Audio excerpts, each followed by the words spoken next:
you're still building funnels like you did 5 years ago, you're probably breaking trust with your audience without even realizing it. Because we don't live in a funnel world anymore, we live in a trust economy. What that really means is that the top of your funnel is no longer your logo or company content or anything about your organization.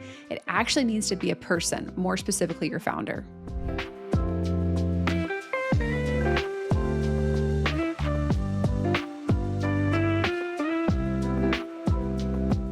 Today, I'm going to talk about why I think that founders are the new top of the funnel, what the data is actually saying about trust, and how you can position that individual to be the entry point into your business without abandoning your funnels altogether.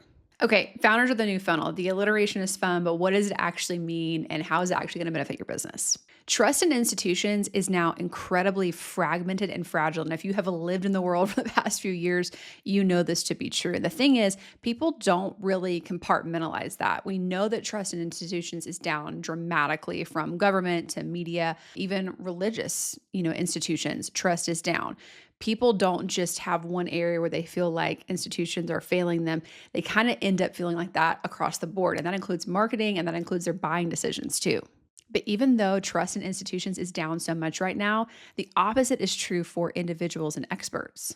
People we know, experts we follow, and people that we connect with, we're actually trusting them more than ever. That's why you've seen the influencer industry absolutely explode over the past, decade. And people kept saying it was a bubble that was going to burst, but there's really no end in sight of that happening because people want to trust their favorite creator or expert or person they actually feel they can connect with and is giving them real information. I pulled up some pretty interesting data points around this to really drive this home. And I think it's just always really important to go back to data and what actual research is showing. But the 2024 Edelman Trust Barometer showed that trust in government, media, business, and NGOs was remaining very fragile globally.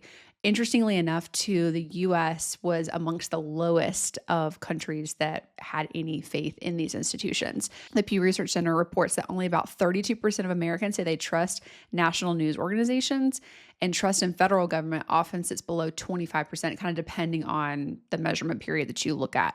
And yes, none of this is about marketing or business per se, but like I said, I just don't think people compartmentalize these things when institutions, across the board are not being trusted. That tends to mean that entities of any kind, whether they're a for-profit business or not, are also going to be kind of dealing with the same thing.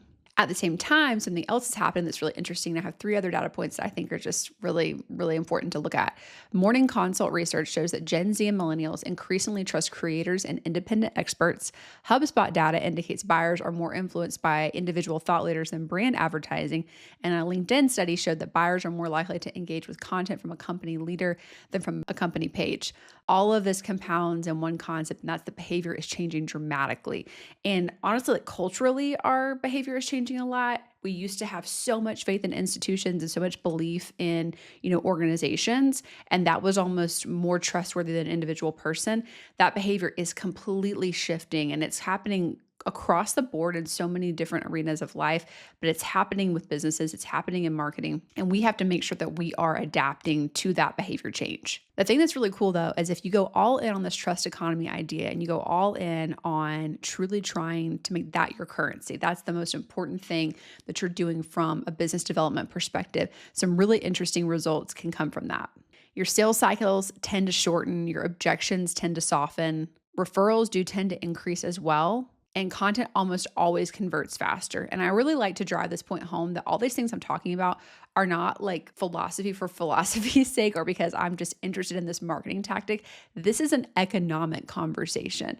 I don't talk about founders being the new funnel or founders having personal brands or any of these things for any other reason than I genuinely believe it builds trust so much faster. And you see all kinds of business benefits from that, including actually in your numbers and in your profit.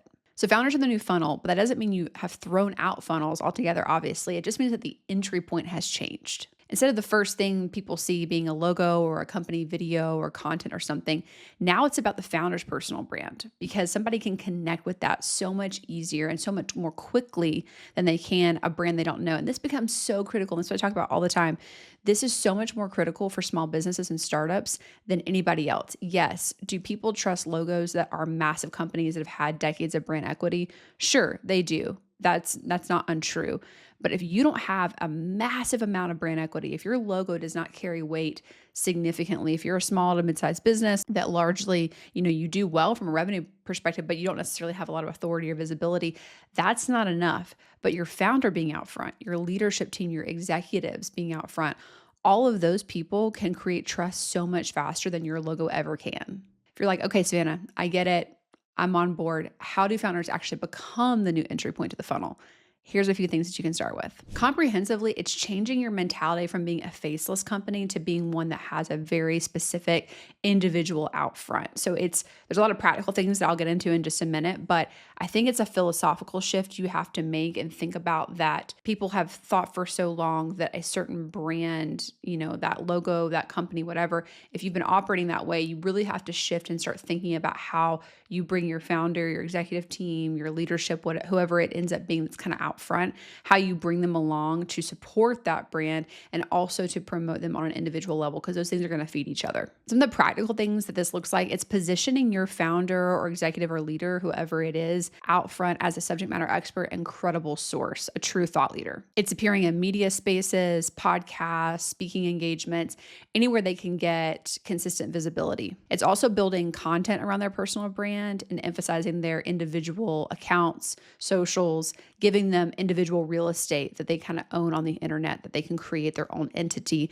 that will then drive visibility and trust to the business. Overall, it's just giving a faceless brand a real human touch and a real human presence. That's really the differentiator going forward. I think people worry about this a little bit too when I talk about this. So just to kind of clarify this, your company doesn't disappear. Your logo doesn't go away. Your entity doesn't change. The organization isn't, even competing with you. It is simply providing so much more visibility and trust that the founder can create on their own to drive that to the company. So there's no competition here or worry about brand awareness or visibility or those things, because if your founder is creating a seriously good personal brand, those things are going to naturally come to your company. You don't even have to worry about that. So if I had to sum it all up, it is the founder funnel. And the founder funnel is 3 parts and it's super simple. And this will help you not just start to build a personal brand, but build a brand that's actually going to help grow your company.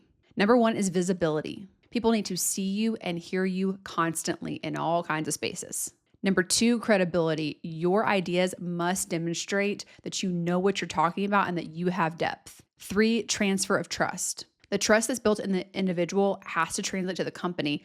But if you're doing this consistently and in the right ways and in the right spaces, that should happen naturally. If you can get those 3 things working together for you, you are going to become the most natural entry point into your business, and you're already going to have so much trust and credibility with the prospects that you talk to.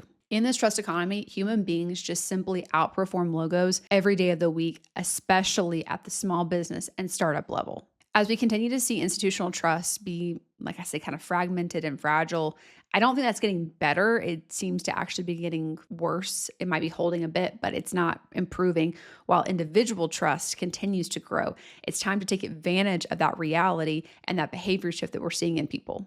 I think the founders who are willing to step into that space of being the entry point for their businesses are going to win disproportionate attention, loyalty, and ultimately, I think, sales for their businesses. Brands that win over the next decade don't just have better funnels, they have an actual human being as the entry point into that funnel. So I think the real question for founders isn't anymore, do we need to have a new strategy or new funnel or new approach? You need to be the front door to your company. That is how you're going to actually win over the next few years. That's how you break through the noise. That's how small businesses and startups are actually going to be able to compete. That's how you're going to break through all of the competition that you have and truly be able to build trust with your audience.